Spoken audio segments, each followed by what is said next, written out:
I never made a call to Diddy, really? I got Diddy's number, just hit him up. Yo, Diddy, what up? Never happened. A lot of rappers have turned their backs on Diddy lately, but one rapper has been calling him out since way back in the 90s and never once backed off. That rapper is Eminem, and his shots at Diddy go way back to the early days of his career. When M spit the bar, when he Ray original Bad Boy on the case cover, your face came into place, blowed and sprayed Puffy with mace. It was clear he wasn't scared to stir things up. I always want to do stuff that, when we're doing stuff from music, that fits it reminds you of who is this guy? At that time, Eminem was just an up-and-coming MC trying to get noticed, while Diddy was already sitting on top of the game.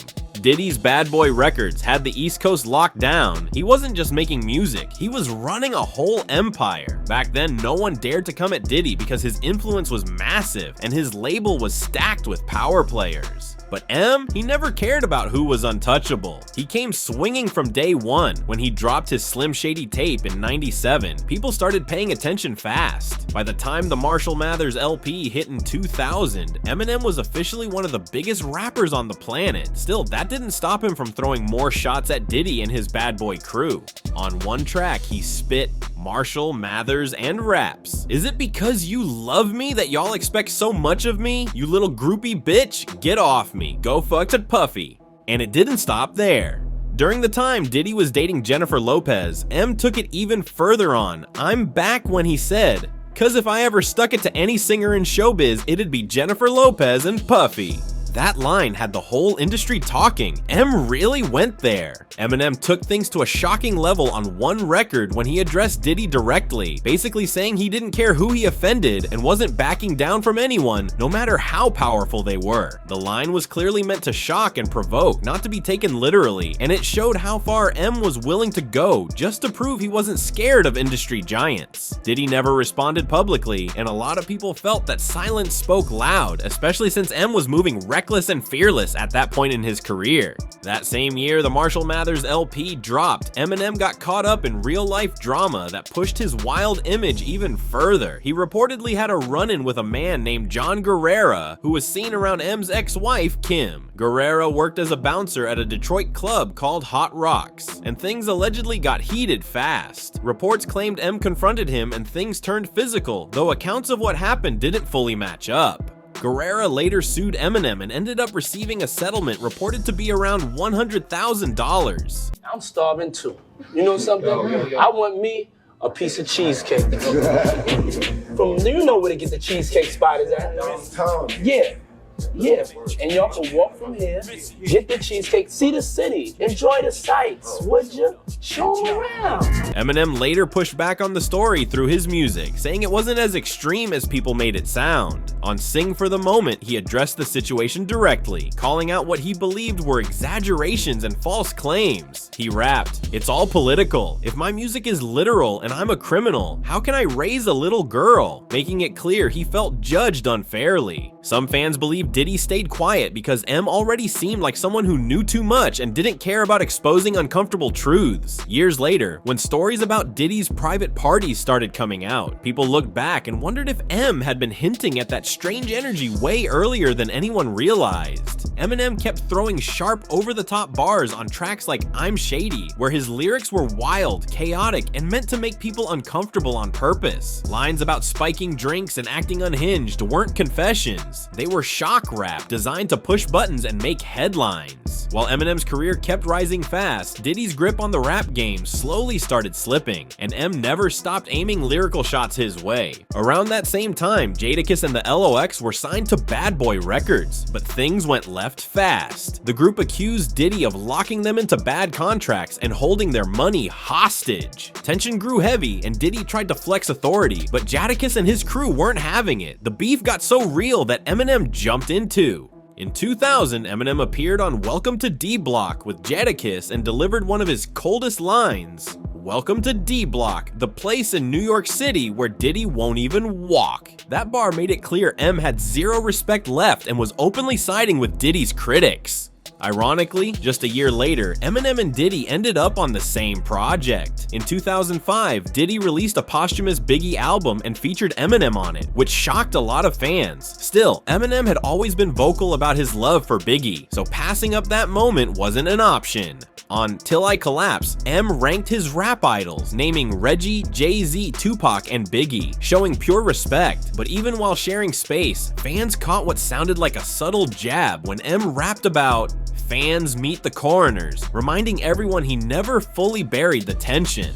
A lot of fans feel like Biggie tried to warn the culture, and over the years, we've watched plenty of people ride his legacy and Pac's name to stay relevant in rap history. Their impact became landmarks in the culture, and some artists used that shine to keep their own names ringing. Years later, Eminem even appeared on a remix of Diddy's track, Hello Good Morning, and at that moment, he didn't throw any shots. It was one of the rare times he stayed quiet on the situation. Like, so we in the video, all you heard was, Suge is coming! I swear to God. Cameras are falling, dancers are running, lights.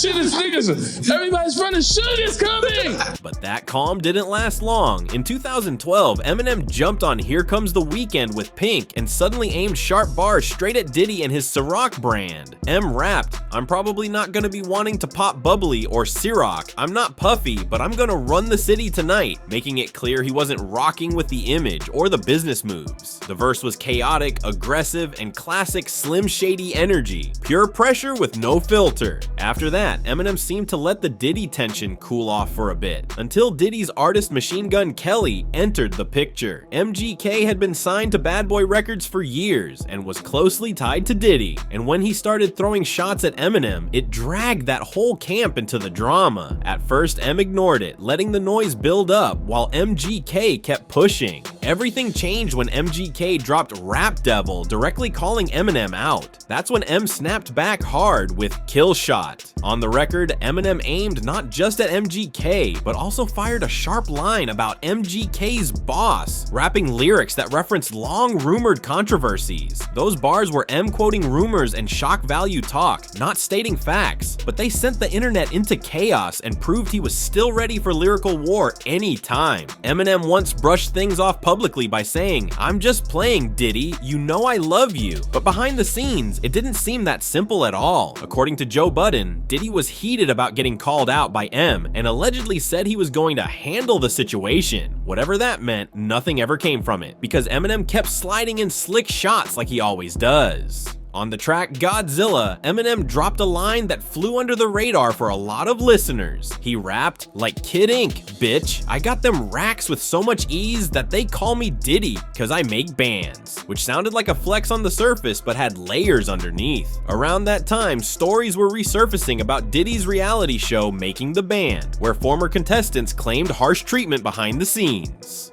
One viral story involved artists being made to walk miles through the city just to grab cheesecake, which people still bring up as an example of power trips in the industry. Eminem had been throwing light jabs for years, but by 2024, things escalated big time. Diddy's image started cracking after decades at the top, with multiple controversies stacking up fast. Old rumors surrounding Tupac's death resurfaced after Keef D was arrested, and his claims reignited long-running speculation involving major industry figures. Then Diddy's ex Cassie filed a lawsuit describing alleged abuse and disturbing behavior, putting even more pressure on his legacy. Right as all of this was blowing up, Eminem dropped the death of Slim Shady and didn't hold back. On the track Fuel, M delivered bars that clearly aimed at Diddy, using wordplay and shock rap to criticize alleged abuse and unchecked power. When he rapped lines playing with the word rapper and intentionally leaving out a letter tied to Diddy's name, fans caught the message instantly. He also referenced long-standing rumors connected to Biggie and Pac, framing them as questions and commentary, not facts, but enough to send the internet into meltdown mode. Eminem made it clear he was done being subtle and was ready to say what others wouldn't. Eminem kept pushing the envelope with dark, confrontational bars, referencing Biggie and Tupac and saying both of them should still be alive today. In one verse, he made it clear he wasn't looking for real-world trouble, joking that if anything ever happened to him, it wouldn't be through music, but through the same street rumors people have whispered about for years. The line was clearly framed as satire and commentary, not facts, but it instantly got people talking again. On that same run, Eminem also aimed directly at Diddy over allegations involving Cassie, condemning violence and abuse in blunt, no-holds-barred language. His approach was aggressive and uncomfortable by design, using shock rap to mirror the seriousness of the accusations that were already circulating publicly. M wasn't trying to be subtle, he wanted the bars to sting and spark conversation. Eminem didn't stop there either. He continued firing lyrical shots on remixes and later tracks, tying Biggie's death to the chain reaction that followed Tupac's murder, framing it all as a tragic domino effect. He rapped lines questioning who might be held accountable next, using imagery of arrests and investigations as metaphor, not statements of guilt. The lyrics were written like a crime movie script, provocative, exaggerated, and meant to hit hard. On another track, Eminem mocked Diddy's image of power, rapping that Biggie and Tupac were gone while others were still here, questioning who gave anyone the right to act untouchable. Around the same time, reports surfaced that people once close to Diddy were being pulled into legal trouble as well. One case involved R&B singer Aaron Hall, where a woman named Lisa Gardner filed a lawsuit making serious allegations connected to a past party. These claims were part of court filings and public reports, not proven facts, but they added more pressure to an already intense situation. Eminem later referenced those headlines in his lyrics, framing them as mind games and chaos tied to celebrity power. While Diddy was under investigation, another shocking report surfaced involving damage to Kid Cudi's car, which became yet another headline in a long list of controversies. Eminem used all of it as lyrical ammo, blending real-world news with exaggerated rap drama to keep the pressure high and the conversation loud. By this point, Eminem wasn't just tossing subliminal shots anymore. He was openly daring the industry to respond. Years of silence, rumors, lawsuits, and investigations had stacked up, and M leaned straight into the chaos with zero fear. His bars started sounding less like random shock lines and more like commentary on power, control, and what happens when nobody checks the boss at the top. Every verse felt tense, like he was saying out loud what others only whispered behind closed doors. Eminem made it clear he wasn't scared of reputations, money, or legacy. He rapped like someone who had already survived cancel attempts, public backlash, and industry politics, and came out untouched. While other artists played it safe, M doubled down, using sarcasm, dark humor, and exaggerated imagery to spotlight how fame can protect people for decades. The tone wasn't playful anymore. It was sharp, bitter, and intentional. As Diddy's legal problems kept growing, fans started revisiting old Eminem lyrics and noticing patterns they missed before. Lines that once sounded outrageous now felt eerie to some listeners. Social media went wild, connecting dots, clipping lyrics, and replaying interviews, turning M's catalog into a highlight reel of long-standing tension. Eminem never claimed to be a prophet, he just leaned into the fact that he'd been calling out uncomfortable behavior for years. Instead of celebrating the chaos, M framed everything as a warning about unchecked power in entertainment. He painted the industry as a place where loyalty gets exploited, silence gets rewarded, and speaking up gets you labeled crazy. That's why his words hit so hard, because they didn't sound polished or corporate, they sounded raw and reckless. By the end of it all, Eminem wasn't trying to win a beef, he was burning the illusion. No threats, no apologies, just bars that cut deep and left the culture arguing, replaying, and questioning everything they thought they knew. At this stage, the whole situation stopped feeling like a normal rap beef and started looking like a culture reset. Eminem wasn't chasing headlines, he was reacting to them, flipping real-world chaos into bars that felt uncomfortable on purpose. The industry stayed quiet, but the fans didn't, and every new headline made old lyrics resurface again. People weren't just listening anymore, they were dissecting every word like evidence. What made it hit harder was M's timing. He didn't rush to speak, he waited, watched, and then struck when the pressure was already boiling. That patience made his verses feel calculated, not reckless. Instead of screaming accusations, he leaned on sarcasm, dark humor, and sharp wordplay to highlight how long certain behaviors were allegedly ignored. The message felt clear. Power can hide things, but time exposes everything. Meanwhile, the industry machine looked shaky. Artists who once stayed neutral started moving different, distancing themselves without saying a word. Old alliances suddenly looked awkward, and silence became the loudest response. Eminem didn't need anyone to co-sign him. He's been standing alone for years, and that independence gave him freedom to speak without fear. Fans also noticed that M never claimed moral perfection. He framed himself as flawed, angry, and reactive, but honest. That honesty is what made his words land harder than polished statements or PR spin. He wasn't preaching, he was provoking, forcing listeners to question how many red flags get ignored when money and fame are involved. By now, Eminem's role felt less like a rapper chasing beef and more like a disruptor kicking over the table. No clean resolution, no neat ending, just tension left hanging in the air, and that's what made the moment unforgettable. Not closure, but confrontation, loud and unapologetic. Things got even messier when rumors started flying that Kid Cudi had been involved with Cassie, which allegedly added more tension behind the scenes. Lawsuits, accusations, and industry whispers piled up fast, and Eminem referenced the chaos in his lyrics using explosive wordplay and exaggerated imagery to describe how volatile everything felt. Around that same time, reports surfaced claiming Kid Cudi's car was damaged outside his home, becoming another headline tied to the growing storm around Diddy. Some of Diddy's close associates also started facing serious legal trouble, making the pressure feel non-stop.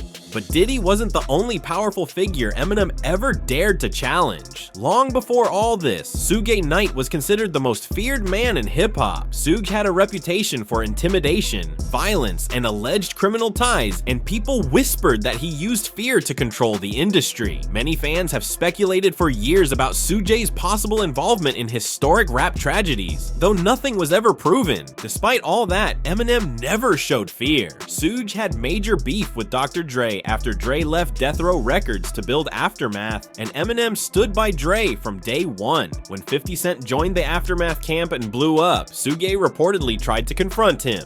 During the filming of In Da Club, Suge allegedly pulled up with a group of people, causing panic on set. Tony Yayo later said everyone scattered when they heard Suge was outside, but Eminem didn't run. According to people there, M stepped outside, ready for whatever came his way. Not long after, Eminem recorded a diss track aimed at Suge, reportedly titled Smack You, where he blamed Suge for the deaths of two of the greatest rappers ever. Eminem rapped lines like, "If Christopher Wallace could speak, he'd tell you himself," making it clear these were his beliefs and opinions, not court rulings or facts. The song was never officially released, but when it leaked years later, it reminded everyone of one thing loud and clear. Eminem was never scared of powerful figures, whether it was Diddy, Suge Knight, or anyone else in his way. If you made it this far, make sure you subscribe, drop a like, and turn on notifications so you don't miss the next breakdown. This story is far from over.